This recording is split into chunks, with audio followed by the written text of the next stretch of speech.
സമ്പത്തിൻ്റെ സുവിശേഷം എന്ന സാമ്പത്തിക പഠന വിചിന്തന പരമ്പരയിലേക്ക് ഏവർക്കും വീണ്ടും സ്വാഗതം.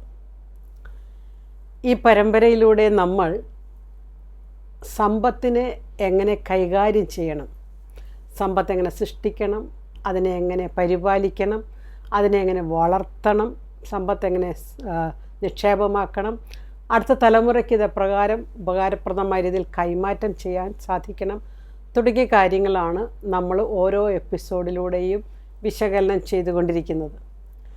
വലിയ പ്രതികരണങ്ങളാണ് ഈ പഠനത്തിന് നമുക്ക് കിട്ടിക്കൊണ്ടിരിക്കുന്നത്. ധാരാളം പേര് കമൻറ്റുകൾ എഴുതുന്നു, ധാരാളം പേര് വിളിക്കുന്നു, അധികം പേരും അവരുടെ പ്രശ്നങ്ങൾ പറയാൻ, അവരുടെ കടബാധ്യതകൾ പറയാനായിട്ട് വിളിക്കുന്നു.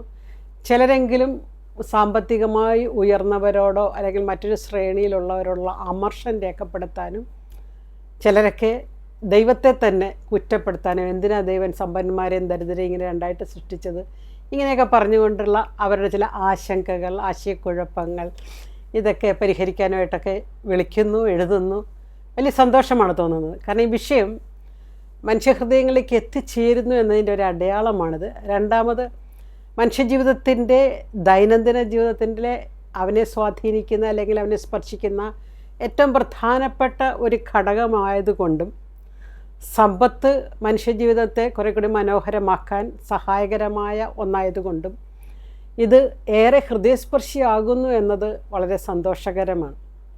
മാത്രവുമല്ല, ഒത്തിരി പേരെങ്കിലും ഒരു 10 കൊല്ലം മുമ്പ് ഈ ക്ലാസ് കിട്ടിയിരുന്നെങ്കിൽ കുറച്ചുകൂടി ജീവിതത്തെ ക്രമീകരിക്കാമായിരുന്നു, അല്ലെങ്കിൽ സമ്പത്തിനുള്ള കാഴ്ചപ്പാട്, എൻ്റെ വികലമായ കാഴ്ചപ്പാട് മാറ്റാമായിരുന്നു എന്നൊക്കെ. കഴിഞ്ഞ ദിവസം ഒരു സഹോദരൻ പറയുമായിരുന്നു, എല്ലാവരും കൂടി അധ്വാനിക്കണം എന്നൊക്കെ പറഞ്ഞപ്പോഴാണ് വീട്ടിലെ എല്ലാവർക്കും ആ ചിന്ത വന്നത്. ഗ്രഹനാഥൻ മാത്രമല്ല, ഞങ്ങളെല്ലാവരും വീടിൻ്റെ സാമ്പത്തിക പരിപാലനത്തിന് സംഭാവന ചെയ്യേണ്ടവരാണെന്നുള്ള ബോധ്യം കുടുംബാംഗങ്ങൾക്കൊക്കെ ലഭിച്ചു എന്നൊക്കെ പറയുമ്പോൾ ഇതിൻ്റെ അവതരിപ്പിക്കുന്ന വ്യക്തി എന്നുള്ള നിലയിൽ എനിക്കൊരു ചാരിതാർത്ഥ്യം വരുന്നുണ്ട്. ഞാൻ പറഞ്ഞു വരുന്നത്, സമ്പത്തിനെ നമ്മൾ വളരെ മനോഹരമായി പരിപാലിക്കണമെന്നുള്ളതാണ്. ദൈവം മനുഷ്യനെ ഏൽപ്പിച്ചിരിക്കുന്ന ഏറ്റവും വലിയൊരു താലന്താണ്. സമ്പത്തെന്ന് പറയുമ്പോൾ പണം മാത്രമല്ല, പണം മാത്രമാണെന്ന് വിചാരിക്കരുത്. പണം മാത്രമുള്ളവൻ ദരിദ്രനാണ്. പക്ഷേ സമ്പത്തെന്ന് പറയുമ്പോൾ ദൈവം നമുക്ക് ദാനമായി തന്നിരിക്കുന്ന എല്ലാം തന്നെ ഉണ്ട് കേട്ടോ. അവയെല്ലാം പരിപാലിക്കുക. നമ്മുടെ ബന്ധങ്ങൾ പെടുന്നു, മക്കൾ, മാതാപിതാക്കൾ, നമ്മുടെ വിദ്യാഭ്യാസം, നമ്മുടെ ചുറ്റുപാടുമുള്ളവർ, ഇതെല്ലാം നമ്മുടെ ഒരു സാമ്പത്തിക മേഖലയുമായിട്ട് ചേർന്ന് കിടക്കുന്ന വ്യത്യസ്തമായ വിവിധമായ ഘടകങ്ങളാണ്. നമ്മൾ ആദ്യത്തെ എപ്പിസോഡിൽ കണ്ടായിരുന്നു ദൈവമാണ് ഏറ്റവും വലിയ സമ്പത്തെന്ന്. ദൈവത്തെ സ്വന്തമാക്കിയാൽ ഞാൻ സമ്പന്നനായി. നമ്മൾ ആദ്യത്തെ എപ്പിസോഡുകളിലൊക്കെ അതാണ് കണ്ടത്. നിങ്ങൾ തുടർച്ചയായി ഇത് പഠിച്ചുകൊണ്ടിരിക്കുന്നവർക്ക് ഇതിൻ്റെ കണക്ടിവിറ്റി പെട്ടെന്ന് കിട്ടുകയും ചെയ്യും. അപ്പോൾ ദൈവം എന്നുള്ള സമ്പത്തിനെ സ്വന്തമാക്കിയവർക്ക് ബാക്കിയുള്ളതെല്ലാം നിസ്സാരമായി തോന്നുന്നതും, എന്നാൽ ദൈവത്തെ കൂടുതൽ അടുത്ത് അനുധാവനം ചെയ്തപ്പോഴേ ജീവിതത്തെ ക്രമീകരിക്കാൻ ഞാൻ കുറച്ചുകൂടി അധ്വാനിക്കണം, ഞാൻ കുറച്ചുകൂടി പണിയെടുക്കണം, ഒരു അധ്വാനത്തിൻ്റെ സുവിശേഷമൊക്കെ ഈ ബൈബിളിലൂടെ നമ്മൾ മനസ്സിലാക്കി. പലർക്കും ഉൽപ്പത്തി പുസ്തകത്തിൻ്റെ ആദ്യത്തെ ആളുകളിൽ തന്നെ നിൻ്റെ നെറ്റിയിലെ വിയർപ്പ് എടുത്ത് അധ്വാനിച്ച് ഭക്ഷിക്കുക എന്ന് പറയുകയും, അധ്വാനിക്കാത്തവൻ ഭക്ഷിക്കാതിരിക്കട്ടെ എന്ന പിന്നീടുള്ള പൗലോസ്ലീഹയുടെ ലേഖനത്തിൽ നിന്നുള്ള ഭാഗമൊക്കെ നമ്മളെടുത്ത് ഇതിനെല്ലാം കൂടി നമ്മൾ കൂട്ടിച്ചേർത്ത് വായിക്കുമ്പോഴാണ് നമുക്ക് സമ്പത്തിൻ്റെ സുവിശേഷം ഏറ്റവും മനോഹരമായും ഹൃദ്യമായും അനുഭവപ്പെടുന്നത്. അല്ലെങ്കിൽ നമ്മൾ വൺ സൈഡഡ്, അല്ലെങ്കിൽ ഞങ്ങൾ എക്കണോമിക്സിൽ പറയും ലോപ്പ് സൈഡഡ് ഗ്രോത്ത് എന്ന് പറയും. അതായത് ഒരു പ്രത്യേക തലത്തിൽ മാത്രം നമ്മൾ ചിന്തിക്കുകയും വളരുകയും ചെയ്തുകൊണ്ടിരിക്കുമ്പോൾ ആ വളർച്ച പൂർണ്ണമല്ല എന്ന് പറയും. ഒരു ഗ്രഹണി പിടിച്ചതുപോലെ അവിടെയൊക്കെ ഉദരം വീർത്തു, തല വീർത്തു എന്നൊക്കെ പറയുന്നത് പോലെ പൂർണ്ണമല്ലാത്ത ഒരു വളർച്ച, സമഞ്ജസമല്ലാത്ത അല്ലെങ്കിൽ ബാലൻസ്ഡ് അല്ലാത്ത ഒരു വ്യൂയിലൂടെ നമ്മൾ കടന്നു പോകുന്നു. ഇന്നത്തെ നമ്മുടെ എപ്പിസോഡിൽ നമ്മൾ കർത്താവ് നമ്മളോട് എക്കണോമിക് പ്ലാനിങ്, അല്ലെ നമ്മുടെ ജീവിതത്തിൽ നല്ലൊരു എക്കണോമിക് പ്ലാനിങ് വേണമെന്ന് പറയുന്ന ഒരു ബൈബിൾ ഭാഗമാണ് നമ്മൾ എടുക്കാൻ പോകുന്നത്. അത് ശിഷ്യത്വത്തിൻ്റെ വിലയെക്കുറിച്ച് കർത്താവ് പ്രതിപാദിക്കുന്നിടത്താണ്. ഇത് വളരെ വില കൊടുത്ത് പ്ലാൻ ചെയ്ത് നേടേണ്ട ഒന്നാണ് ഡിസൈപ്പിൾഷിപ്പ്. ഡിസൈപ്പിൾഷിപ്പിൽ ഒരു ഡിസിപ്ലിൻഷിപ്പ് വേണമെന്ന് പറയും. അതായത് ശിഷ്യത്വത്തിൽ ഒരച്ചടക്കം വേണം എന്ന് പറയുന്നത് പോലെ ജീവിതത്തെ ക്രമീകരിക്കുന്നതിനകത്തൊരു അച്ചടക്കം വേണമെന്ന് കർത്താവ് നമ്മളെ പഠിപ്പിക്കുന്ന ഒരു ഭാഗം ലൂക്കാസ് സുവിശേഷകൻ അറിയിച്ച 28 മുതൽ 32 വരെ വായിക്കാം. ഓക്കെ, നിങ്ങളുടെ കയ്യിൽ ബൈബിൾ ഉണ്ടെങ്കിൽ, നിങ്ങളിത് പഠിക്കാൻ ആഗ്രഹിക്കുന്നുണ്ടെങ്കിൽ ബൈബിൾ ഈ ഭാഗമെടുക്കാം. ഒന്നുകൂടി ഞാൻ പറയാം, ലൂക്ക 14, 28, 32. ഗോപുരം പണിയാൻ ഇച്ഛിക്കുമ്പോൾ അത് പൂർത്തിയാക്കാൻ വേണ്ട വക തനിക്കുണ്ടോ എന്ന് അതിൻ്റെ ചിലവ് ആദ്യമേ തന്നെ കണക്ക് കൂട്ടി നോക്കാത്തവൻ നിങ്ങളിൽ ആരുണ്ട്? അങ്ങനെ ചെയ്യുന്നില്ലെങ്കിൽ അടിത്തറ കെട്ടിക്കഴിഞ്ഞ് പണി മുഴുവനാക്കാൻ കഴിയാതെ വരുമ്പോൾ കാണുന്നവരെല്ലാം അവനെ ആക്ഷേപിക്കും. അവർ പറയും, ഈ മനുഷ്യൻ പണി ആരംഭിച്ചു, പക്ഷെ പൂർത്തിയാക്കാൻ കഴിഞ്ഞില്ല. അല്ലെങ്കിൽ 20,000 ഭടന്മാരോടുകൂടെ തനിക്കെതിരെ വരുന്നവനെ 10,000 കൊണ്ട് നേരിടാൻ സാധിക്കുമോ എന്ന് ആദ്യമേ ആലോചിക്കാതെ മറ്റൊരു രാജാവിനോട് യുദ്ധത്തിന് പോകുന്ന ഏത് രാജാവാണുള്ളത്? അത് സാധ്യമല്ലെങ്കിൽ അവൻ ദൂരത്തായിരിക്കുമ്പോൾ തന്നെ ദൂതന്മാരെ അയച്ച് സമാധാനത്തിന് അപേക്ഷിക്കും.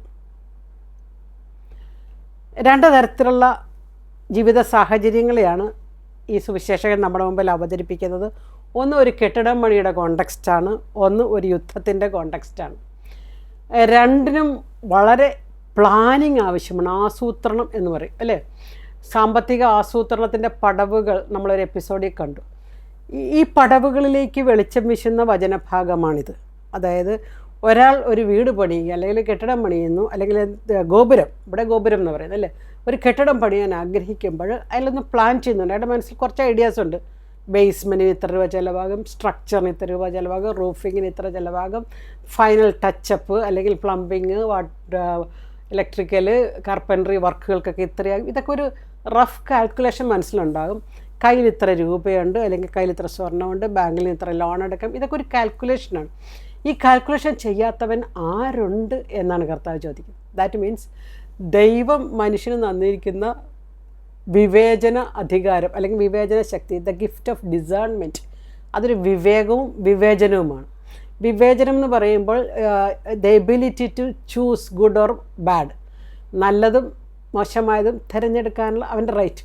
തുടക്കം മുതൽ തന്നെ ദൈവം മനുഷ്യന് കൊടുത്തിരിക്കുന്ന സവിശേഷമായൊരു സിദ്ധിയാണ് ദ ഫ്രീ വിൽ എന്ന് പറയുന്നത്. സ്വതന്ത്ര ഇച്ഛ, ഫ്രീ വിൽ. അത് നന്മയും തിന്മയും തിരഞ്ഞെടുക്കാൻ, ജീവനും മരണവും തിരഞ്ഞെടുക്കാൻ, ശരിയും തെറ്റും തിരഞ്ഞെടുക്കാൻ. അതിനെയാണ് നമ്മൾ മനസ്സാക്ഷിയുടെ സ്വരം അല്ലെങ്കിൽ മൊറാലിറ്റി, മോറൽ സയൻസ് എന്നൊക്കെ പറയുന്ന ഒരു ധാർമ്മിക ദൈവശാസ്ത്രത്തിൻ്റെ കോണ്ടെക്സ്റ്റിൽ നമ്മളത് വായിച്ചെടുക്കുമ്പോൾ അപ്രകാരമാണ്. അപ്പോൾ ഒരു പ്ലാനിങ് ചെയ്യേണ്ട, ചിലരൊക്കെ പറയാറുണ്ട് എന്തിനാണ് നമ്മളിങ്ങനെ സാമ്പത്തിക പ്ലാനിങ് ഒക്കെ ചെയ്യുന്നത്, വരുന്ന പോലെയൊക്കെ അങ്ങ് ജീവിക്കാൻ വന്നിടത്ത് വെച്ച് കാണാം.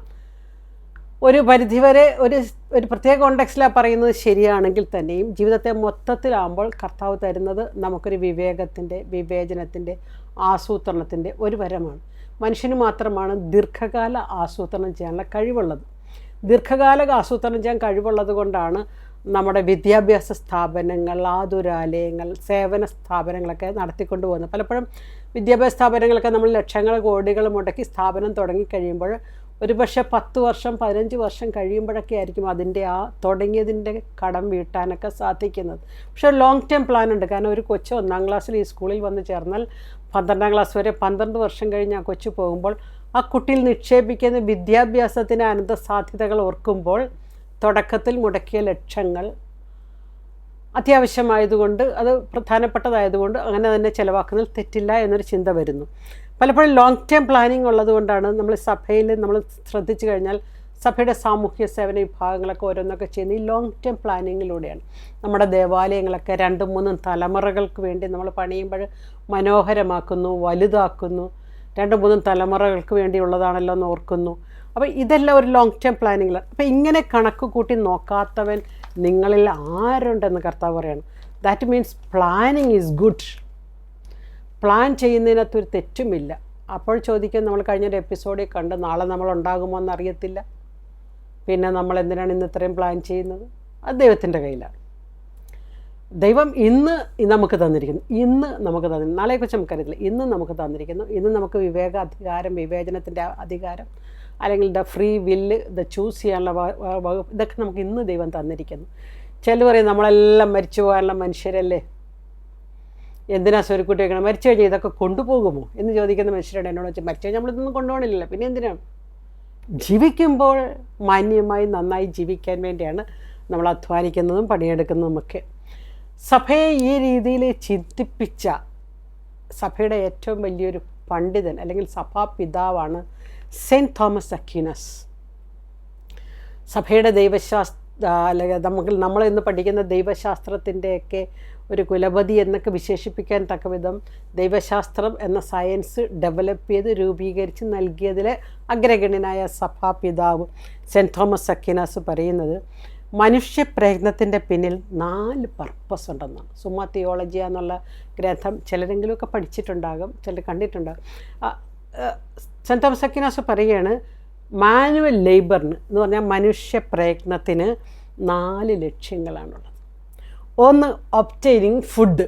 മനുഷ്യൻ എന്തിനാ അധ്വാനിക്കുന്നതെന്ന് വെച്ച് കഴിഞ്ഞാൽ ബേസിക് തിങ്, ഒരിച്ചാൻ വയറെന്നൊക്കെ നമ്മൾ പറയുന്ന പോലെ അവന് ഭക്ഷണം, അവന് ജീവിക്കാൻ ഭക്ഷണം ആവശ്യമാണ്. ശരീരത്തിൻ്റെയും മനസ്സിൻ്റെയും ഒക്കെ വളർച്ചയ്ക്ക്. മനസ്സിൻ്റെ വളർച്ചയ്ക്ക് ഭക്ഷണം വേണമെന്ന് വെച്ചാൽ ശരീരം ദുർബലമായാൽ മനസ്സ് അസ്വസ്ഥമാകും.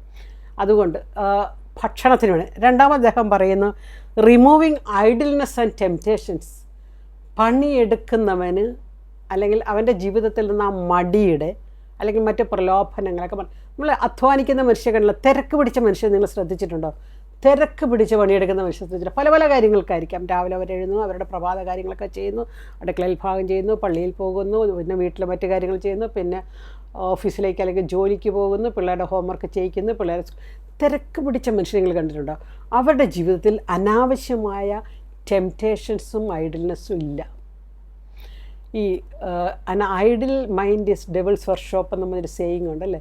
വെറുതെ ഇരിക്കുന്ന മടിയനായിട്ടിരിക്കുന്നവനിലാണ് മറ്റവൻ കയറി പണിയെടുക്കുന്നതെന്ന്. വേണ്ടാത്ത നെഗറ്റീവ് നിഷേധാത്മകമായ ചിന്തകളും വികാരങ്ങളും കൊണ്ട് നിറയ്ക്കുന്നത്. അതുകൊണ്ട് ഏത് സമയം എന്ന് വെച്ചുകൊണ്ട് ലെഷർ വേണ്ടാന്നുള്ളതല്ല, വിശ്രമം വേണ്ടാവുന്നുള്ളതല്ല. കർത്താവിനെക്കുറിച്ച് പോലും സൃഷ്ടിയുടെ പുസ്തകത്തിൽ നമ്മൾ വായിക്കുന്നത് മുഴുവൻ 7-ാം ദിവസം അവൻ വിശ്രമിച്ചു എന്നുള്ളതാണ്. അധ്വാനിക്കുന്നവന് വിശ്രമിക്കാൻ അവകാശമുണ്ട്. പക്ഷേ 6 ദിവസം വിശ്രമിച്ചവൻ എന്തിനാ 7-ാം ദിവസം വിശ്രമിക്കണമെന്ന് ചോദിച്ചു കഴിഞ്ഞാൽ അത് ഫുളിഷ്നെസ്സാണ്. അധ്വാനിക്കുന്നവന് വിശ്രമത്തിനുള്ള അവകാശമുണ്ട്, വിശ്രമത്തിലേക്ക് പ്രവേശിക്കാനുള്ള അവകാശമുണ്ട്. അപ്പോൾ ഒരു അധ്വാനത്തിൻ്റെ സുവിശേഷത്തെക്കുറിച്ച് സെൻറ്റ് തോമസ് അക്വിനാസ് പറയുമ്പോൾ രണ്ടാമത്തെ ലക്ഷ്യമായിട്ട് പറയുന്നത് നമ്മുടെ ഐഡിൽനെസ്, നമ്മുടെ മടി, നമ്മുടെ ടെംപ്റ്റേഷൻസ്, നമ്മുടെ പ്രലോഭനങ്ങളിൽ നിന്ന്. അപ്പോൾ വൈകുന്നേരമായി കഴിയുമ്പോഴത്തേക്കും നമ്മൾ തളർന്നു, ശാരീരികമായി മാനസികമായി തളർന്നു. നമ്മൾ പ്രാർത്ഥിക്കുന്നു, നല്ല ഉറക്കം നമുക്ക് ലഭിക്കുന്നു, വീണ്ടും ഫ്രഷായി പിറ്റേ ദിവസം ഉണരുന്നു. എന്നാൽ വെറുതെ ഇരിക്കുന്ന മനുഷ്യർക്ക് കാട് കയറിയ നിഷേധാത്മകമായ ചിന്തകളും അസ്വസ്ഥതകളും അവനവനെക്കുറിച്ചും മറ്റുള്ളവരെക്കുറിച്ചും സഭയെക്കുറിച്ചും സംവിധാനങ്ങളെക്കുറിച്ചും മതത്തെക്കുറിച്ചും ഒക്കെയുള്ള അസ്വസ്ഥതകളും നിരാശയുമൊക്കെ പിടിച്ച് നടക്കുന്ന മനുഷ്യരെ നമ്മൾ കാണുന്നു.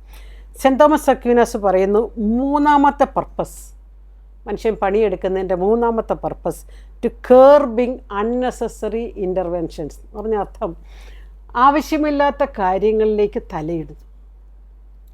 ആവശ്യമില്ലാത്ത കാര്യം ചിലപ്പോൾ ഞാൻ ഇടപെടേണ്ട മേഖലകളോ ഞാൻ ഇടപെടേണ്ട മാധ്യമങ്ങളോ ഒന്നും തലങ്ങളോ ആയിരിക്കത്തില്ല, എല്ലാത്തിനകത്തും തലയിടും. എന്നിട്ട് ഒന്നുമല്ല നടക്കുന്ന മനുഷ്യൻ അല്ലേ. മദർ തെരേസയെക്കുറിച്ച് ഞാനൊരു എപ്പിസോഡിൽ നിങ്ങളോട് പറഞ്ഞാണ്. മദർ തെരേസയോട് ഒരാൾ വന്നിട്ട് ചോദിച്ചു, മദർ ഭാരതത്തിൽ വന്ന് ഇത്രയും വൻ കാര്യങ്ങളൊക്കെ ചെയ്തില്ലേ, ഒത്തിരി പേർക്ക് നല്ല മരണം കൊടുക്കാൻ സഹായിച്ചു, ഒത്തിരി അനാഥ ബാല്യങ്ങൾക്ക് ജീവിതം ഉണ്ടാക്കി കൊടുത്തു, ഒത്തിരി രോഗികളെ സൗഖ്യപ്പെടുത്താനും ശുശ്രൂഷ കൊടുക്കാനും സാധിച്ചു. മദർ ഇതൊക്കെ ഒന്ന് കൃത്യമായിട്ട് എഴുതി വെക്കാൻ പാടില്ലേ? നല്ലൊരു പുസ്തകം ഉണ്ടാകാമല്ലോ, അടുത്ത തലമുറയ്ക്ക് റെഫറൻസിനൊക്കെ നല്ലതല്ലേ എന്ന് പറഞ്ഞു. മദർ ഉടനെ ആ വ്യക്തിയോട് മറുപടി പറഞ്ഞു, അതെൻ്റെ ജോലിയല്ല, ഒരു പക്ഷേ നിങ്ങളുടേതാകാം. 2 കാര്യങ്ങൾ ഈ ഉത്തരത്തിൽ അടങ്ങിയിരിക്കുന്നു. ഒന്നാമത്തത്, she was sure about what she should do. താൻ എന്താണ് ചെയ്യേണ്ടത് എന്നതിനെക്കുറിച്ചുള്ള വ്യക്തമായ ബോധ്യമുണ്ട്. അതുകൊണ്ടാണ് അതെൻ്റെ പണിയല്ല എന്ന് പറഞ്ഞു. അത് പുസ്തകം എഴുത്ത് എൻ്റെ പണിയല്ല, ഞാൻ ചെയ്യേണ്ട മേഖല എന്താണെന്ന് കൃത്യമായിട്ട് അറിയാം. അതുകൊണ്ട് ആവശ്യമില്ലാത്തടത്തോളം ഞാൻ തലയിടണ്ട. ഇനി എന്നോട് വന്ന് ഇത് പറഞ്ഞാൽ നിങ്ങളുടെ തലയിൽ ഈ ഒരു ചിന്ത വന്നതുകൊണ്ട് അതൊരു പക്ഷേ നിങ്ങൾക്ക് ചെയ്യാനാകും, നിങ്ങൾക്ക് ചെയ്യാം. മറ്റൊരാളിൻ്റെ ജോലിയെയും മാന്യമായി കരുതിക്കൊണ്ട് അത് അനുവദിച്ചു കൊടുക്കുന്ന ഒരവസ്ഥ. നോക്കണേ, 2 കാര്യങ്ങൾ. സ്വന്തം ജീവിതത്തിൽ തൃപ്തി ഉണ്ടാകുന്നു, മറ്റൊരാളുടെ ജീവിത മേഖലയെ പ്രോത്സാഹിപ്പിക്കുന്നു. ഇതാണ് തോമസ് അക്വിനാസ് പറഞ്ഞ മൂന്നാമത്തെ തലം, ടു കർബിങ് അൺനെസസറി ഇൻ്റർവെൻഷൻസ് എന്ന് പറഞ്ഞാൽ അൺവാണ്ടഡ് ഇൻ്റർവെൻഷൻസ്. അങ്ങനെ ഒരു പണിയും ചെയ്യാത്തിരിക്കുന്നവരാണ് ആവശ്യമില്ലാത്ത എല്ലാ കാര്യങ്ങളിലും തലയിട്ട് നടക്കുന്നത്. അവർ രാവിലെ തുടങ്ങി ചില ഗോസിപ്പ് കോളത്തിൽ, പ്രത്യേകിച്ച് നമ്മൾ ഈ സോഷ്യൽ മീഡിയയുടെയൊക്കെ ഈ കാലഘട്ടത്തിൽ രാവിലെ എഴുന്നേൽക്കുമ്പോൾ ആദ്യം കയറി മൊബൈലെടുക്കും, എണീറ്റ് അവിടെ മൊബൈലെടുക്കും. ഇത് കണ്ടാൽ തോന്നും എന്തോ OTP വന്നിട്ടുണ്ട്, ഇപ്പം തന്നെ പ്രതികരിക്കണം, ആ രീതിയിലാണ് മൊബൈൽ എടുക്കുന്നത്. എടുത്തു കഴിഞ്ഞിട്ട് അപ്പോഴത്തേക്ക് ഇങ്ങനെ കുറേ സാധനങ്ങളൊക്കെ വായിക്കുന്നു. അതിൻ്റെ സുതാര്യതയോ അതിൻ്റെ എന്താ പറയുക പോസിറ്റിവിറ്റി ഒന്നും മനസ്സിലാകാതെ അവർക്ക് ഫോർവേഡ് ചെയ്ത് ഇവർക്ക് ഫോർവേഡ് ചെയ്ത് സോഷ്യൽ മീഡിയയിൽ. അപ്പോൾ ജസ്റ്റ് ഒന്ന് മെസ്സേജ് നോക്കാൻ വേണ്ടി എടുത്തതാണെങ്കിലും ഒരു മണിക്കൂറോളം അതിനകത്ത് സ്പെൻഡ് ചെയ്യുന്നവരെ കണ്ടിട്ടുണ്ട്. കാരണം അപ്പോൾ അത് വായിച്ചു, അത് അങ്ങോട്ടയച്ചു, ഇതിങ്ങോട്ടയച്ചു, ആ സ്റ്റാറ്റസ് നോക്കി ഈ സ്റ്റാറ്റസിന് ഒരു ലൈക്ക് അടിച്ച് ഇതൊന്നും വേണ്ട എന്നുള്ളതല്ല പറയുന്നത്. ജീവിതത്തിൽ എഴുന്നേറ്റ ഉടനെ ചെയ്യേണ്ട കാര്യങ്ങളാണോ ഇതൊക്കെയെന്നുള്ളതാണ്. കാരണം അനാവശ്യ കാര്യം. പിന്നെ ചില ഗോസിപ്പ് കോർണറിൽ പോയിരുന്നു, ഗോസിപ്പ് കോളത്തിൽ ചെന്നിരുന്നു, ഇങ്ങനെ അപ്പോൾ അവരെ വിളിച്ചു ഇവരോട് കുറേ കുറ്റം. ആവശ്യമില്ലാത്ത കാര്യങ്ങളിലേക്ക് തലയിടുന്നു. കാരണം എന്താണെന്നറിയുമോ, രാവിലെ എഴുന്നേറ്റ് ചെയ്യാൻ ക്രിയാത്മകമായതും തനിക്ക് മാത്രം ചെയ്യേണ്ടതുമായ താൻ തന്നെ ചെയ്യേണ്ടതുമായ തൻ്റെ ജോലിയെക്കുറിച്ചുള്ള അവബോധമില്ലായ്മയാണ്. അങ്ങനെയുള്ളവർക്ക് സമ്പത്തുണ്ടാകാനും പാടാണ്, അല്ലെങ്കിൽ സമ്പത്തിനെ മാന്യമായി കൈകാര്യം ചെയ്യാനും അവർക്ക് വളരെ ബുദ്ധിമുട്ടായിരിക്കും. 4ാമത് സെൻറ്റ് തോമസ് അക്വിനാസ് പറയുന്ന ആംസ് ഗിവിങ് ആണ്. കൊടുക്കാൻ നമ്മളെങ്ങനെ അധ്വാനിച്ച് ഉണ്ടാക്കിയാൽ മാത്രമേ നമുക്ക് അതിൽ നിന്ന് എന്തെങ്കിലും ചെറിയൊരു വീതം, അത് പണമാകാം, വസ്തുക്കളാകാം, സാധനങ്ങളായിട്ടായിരിക്കാം, സേവനങ്ങളായിട്ടായിരിക്കാം, ഏതെങ്കിലും രീതിയിൽ അവരിലേക്ക് എത്തിച്ചേരാം. അപ്പം 4 കാര്യങ്ങളാണ് സെൻറ്റ് തോമസ് അക്വിനാസ് പറയുന്നത്. 1, ഭക്ഷണത്തിന് വേണ്ടി നമ്മൾ അധ്വാനിക്കുന്നു. 2, ആവശ്യമില്ലാത്ത പ്രലോഭനങ്ങളിൽ നിന്നും മടിയിൽ നിന്നും മാറി നിൽക്കാൻ നമ്മൾ അധ്വാനിക്കുന്നു. 3, അനാവശ്യ ഇടപെടലുകളെ നമ്മൾ ഒഴിവാക്കാൻ വേണ്ടി. 4ാമത് സഹായിക്കാൻ വേണ്ടി. എന്നിട്ട് സെൻറ്റ് തോമസ് അക്വിനാസ് തുടർന്ന് നമ്മളെ പഠിപ്പിക്കുകയാണ്, നമ്മളെ സഭയെ. നമുക്കറിയാം ഒരു കാലഘട്ടത്തിൽ ദൈവശാസ്ത്രം രൂപപ്പെട്ടു വരുന്നതൊക്കെ സെൻറ്റ് തോമസ് അക്വിനാസിൻ്റെ ചില ചിന്തകളിൽ നിന്നാണ്. അദ്ദേഹം നല്ലൊരു എക്കണോമിക് തിങ്കറും കൂടിയായിരുന്നു. സെയിൻറ്റ് തോമസ് അക്വിനാസ് നല്ലൊരു എക്കണോമിക് തിങ്കറായിരുന്നു. ആഡം സ്മിത്തിനെ പോലെ എക്കണോമിസ്റ്റുകൾ ഒത്തിരിയധികം അദ്ദേഹത്തെ സ്വാധീനിച്ചിട്ടുണ്ട്.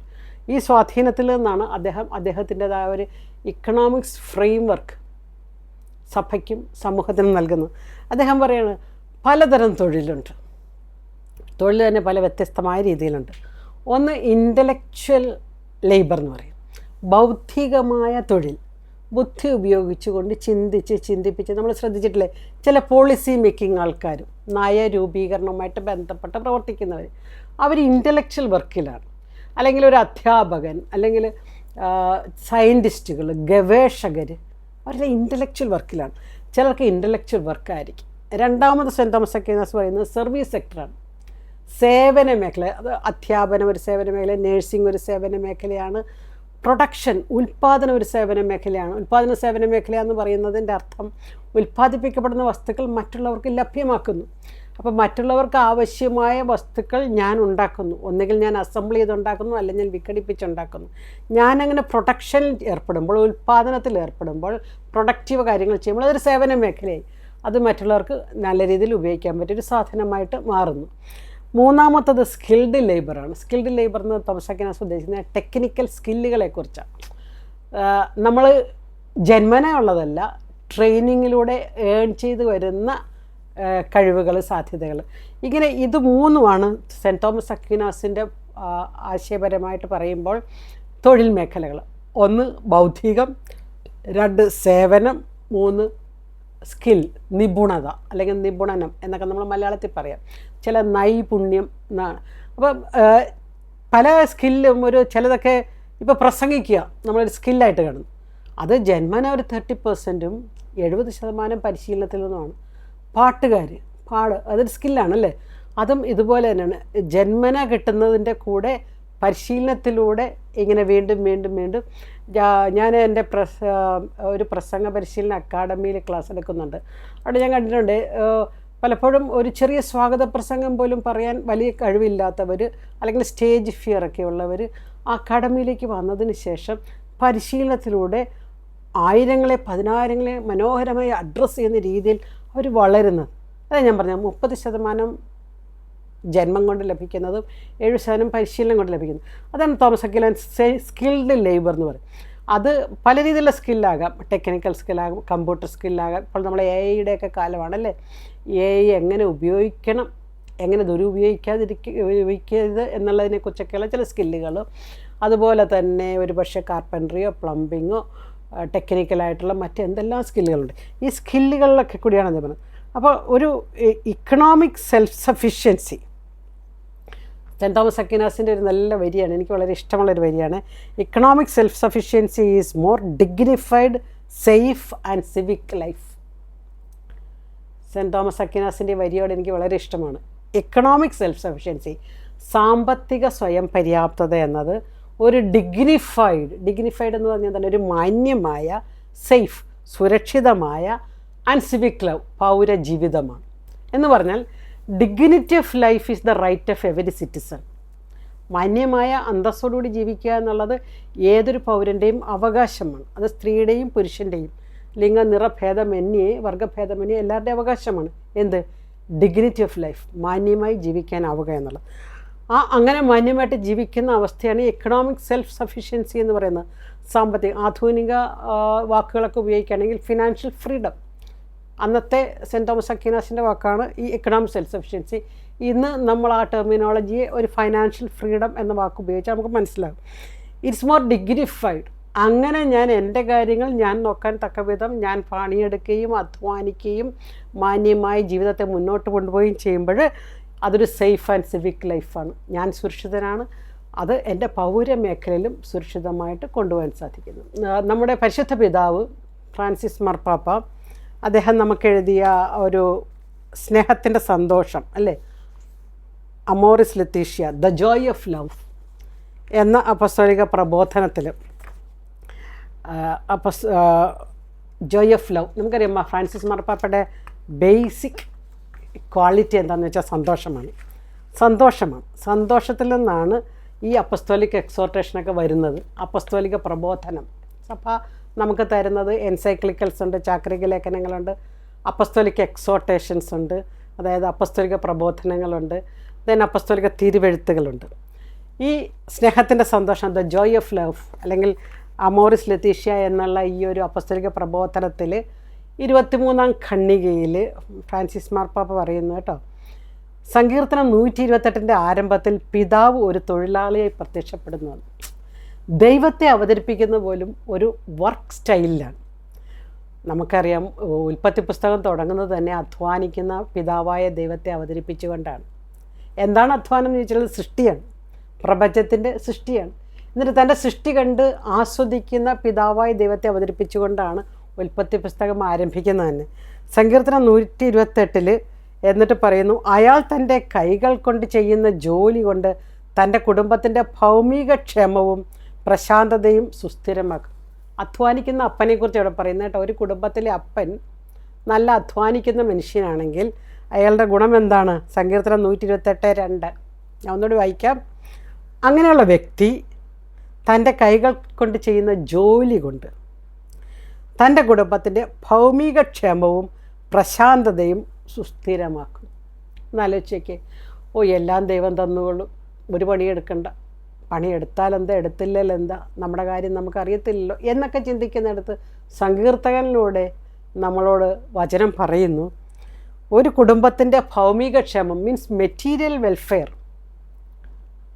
അതും അവിടുത്തെ പ്രശാന്തത എന്ന് പറഞ്ഞാൽ അവിടുത്തെ ശാന്തത അല്ലേ, അവിടുത്തെ ഒരു കാംനെസ്, അവിടുത്തെ ഒരു സിംഫണി, ഒരു താളം, അവിടുത്തെ ഒരു ഹാർമണി, ആ കുടുംബത്തിൻ്റെ താളം അത് സുന്ദരമാക്കണം, ശാന്തമാകുന്നു, അത് സുസ്ഥിരമാകുന്നു, കണ്ടിന്യൂസ് ആണ്.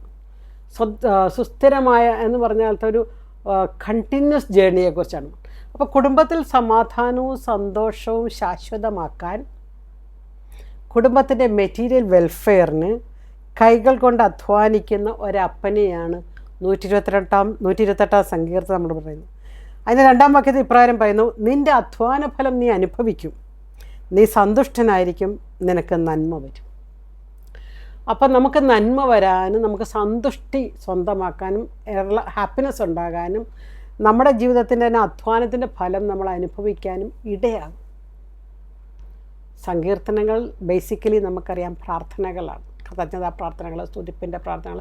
അതിൽ ദൈവവും മനുഷ്യനും തമ്മിലുള്ള ബന്ധത്തെ സുന്ദരമായിട്ട് വ്യാഖ്യാനം ചെയ്യുന്ന വളരെ ലളിതമായ വചന ഭാഗങ്ങളാണ് ഈ സങ്കീർത്തനങ്ങൾ എന്നുള്ളത് നമുക്കറിയാം. ദാവീദും മറ്റു പലരും കൂടി ചേർന്ന് എഴുതിയ 150 സങ്കീർത്തനം. ഈ സങ്കീർത്തനങ്ങളിൽ ദൈവമനുഷ്യ ബന്ധത്തിൻ്റെ മനോഹാരിതയുണ്ട്. ഇവിടെയാണ് നിൻ്റെ അധ്വാന ഫലം നീ അനുഭവിക്കും എന്ന് പറഞ്ഞാൽ God blesses those people who work hard.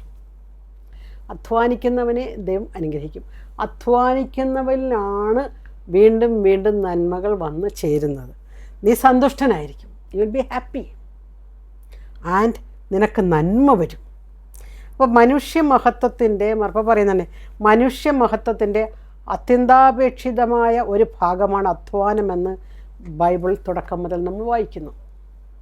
So നമ്മൾ ഈ എപ്പിസോഡ് അവസാനിപ്പിക്കുമ്പോൾ നമ്മൾ ഉദ്ദേശിക്കാൻ പോകുന്ന കാര്യം ഇതാണ്: പ്ലാനിങ്. ശിഷ്യത്വത്തിൻ്റെ വിലയെക്കുറിച്ച് പറഞ്ഞ ലൂക്കായുടെ സുവിശേഷം 14-ാം അധ്യായത്തിൽ 28 മുതൽ നമ്മൾ പറയുന്നു പ്ലാനിങ്. നമ്മുടെ ജീവിതത്തെ കൃത്യമായും വ്യക്തമായും ശക്തമായും സുതാര്യമായും ദൈവത്തിനു മുമ്പിൽ പ്ലാൻ ചെയ്യാനുള്ള വലിയ ഉത്തരവാദിത്വത്തിലേക്കാണ് ദൈവം ഈ എപ്പിസോഡിലൂടെ നമ്മളെ വിളിക്കുന്നത്. ഈ വലിയ ഉത്തരവാദിത്വം നമ്മൾ ഭരമേൽപ്പിക്കുന്ന ആ ഒരു സൃഷ്ടി നമ്മുടെ ഭക്തിയും നമ്മുടെ ആത്മീയതയുമായി മാറുന്നു. ആത്മീയത എന്നൊക്കെ പറയുമ്പോൾ വ്യാപകമായ അർത്ഥത്തിൽ നമ്മളെ ഭരമേൽപ്പിച്ചവയോട് കാണിക്കുന്ന വിശ്വസ്തതയും കൂടിയാണ്. എന്നെ ഭരമേൽപ്പിച്ച എൻ്റെ വീടിന്, എൻ്റെ കുടുംബത്തിന്, എൻ്റെ ജീവിത പങ്കാളിക്ക്, എൻ്റെ മക്കൾക്ക്, എൻ്റെ മാതാപിതാക്കൾക്ക് ഞാൻ കൊടുക്കുന്ന വിശ്വസ്തതയുടെ ഒരു മറുപേരും കൂടിയാണ് എൻ്റെ ആത്മീയത. ആത്മീയത ഒരു നിലപാടാണ്. പ്രാർത്ഥന അതിനെ സഹായിക്കും. പ്രാർത്ഥന അല്ലെങ്കിൽ ഭക്തിയും ആത്മീയത തമ്മിലുള്ള വ്യത്യാസം നമ്മൾ മറ്റൊരു എപ്പിസോഡിൽ കാര്യമായിട്ട് വിശദീകരിച്ചതാണ്. അപ്പോൾ നമ്മുടെ അധ്വാന ഫലം നമ്മൾ അനുഭവിക്കാൻ, ജീവിതത്തിൽ പ്രശാന്തത വരാൻ, ഭൗമിക ക്ഷേമം വരാൻ, സുസ്ഥിരത ഉണ്ടാകുവാൻ കൈകൾ കൊണ്ട് ജോലി. അപ്പോൾ നമ്മൾ തുടങ്ങിയത് ഈ ഒരു എക്കണോമിക് പ്ലാനിങ് ആണ്. അപ്പോൾ കെട്ടിടം പണിയാൻ ആഗ്രഹിക്കുന്നവർ, യുദ്ധത്തിന് പോകാൻ ആഗ്രഹിക്കുന്നവൻ, 10,000 ഭടന്മാർ അല്ലേ, അങ്ങനെയാണ് നമ്മൾ ആദ്യം വായിച്ച് കേട്ടത് അല്ലേ. അതായത് 20,000 ഭടന്മാരോടുകൂടി തനിക്കെതിരെ വരുന്നവനെ 10,000 കൊണ്ട് നേരിടാൻ സാധിക്കുമോ എന്ന് ആദ്യമേ ആലോചിക്കാതെ മറ്റൊരു രാജാവിനോട് യുദ്ധത്തിന് പോകുന്ന ഏത് രാജാവാണുള്ളത്? ദാറ്റ് മീൻസ് എന്താണ് ചെയ്യേണ്ടതെന്നും എന്തിനാണ് ചെയ്യേണ്ടതെന്നും എങ്ങനെയാണ് ചെയ്യേണ്ടതെന്നുള്ള പ്ലാനിങ്ങിലേക്ക് കടന്നു പോവുക. നമ്മൾ ഈ എപ്പിസോഡ് അവസാനിപ്പിക്കുമ്പോൾ നമുക്ക് നമ്മുടെ ജീവിതത്തെ തന്നെ ഒന്ന് വിചിന്തനം ചെയ്യാം. എൻ്റെ അധ്വാന ഫലം അനുഭവിക്കാൻ തക്ക വിധം എൻ്റെ ജീവിതത്തിൽ സാമ്പത്തിക ആസൂത്രണവും സാമ്പത്തിക സുസ്ഥിരതയും കൈവരുവാൻ, അന്തസ്സോടെ ജീവിക്കുവാൻ അവിടുന്ന് ഏൽപ്പിച്ച തൊഴിലിനെ, എൻ്റെ തൊഴിലിടത്തെ ഞാൻ സ്നേഹിക്കുന്നു, ഞാൻ ബഹുമാനിക്കുന്നു, അവിടെ ഞാൻ ആത്മാർത്ഥമായി പണിയെടുക്കുന്നു എന്ന ഒരു ചിന്തയോടെ, എന്നൊരു പ്രാർത്ഥനയോടുകൂടി എപ്പിസോഡ് അവസാനിപ്പിക്കുന്നു. നന്ദി.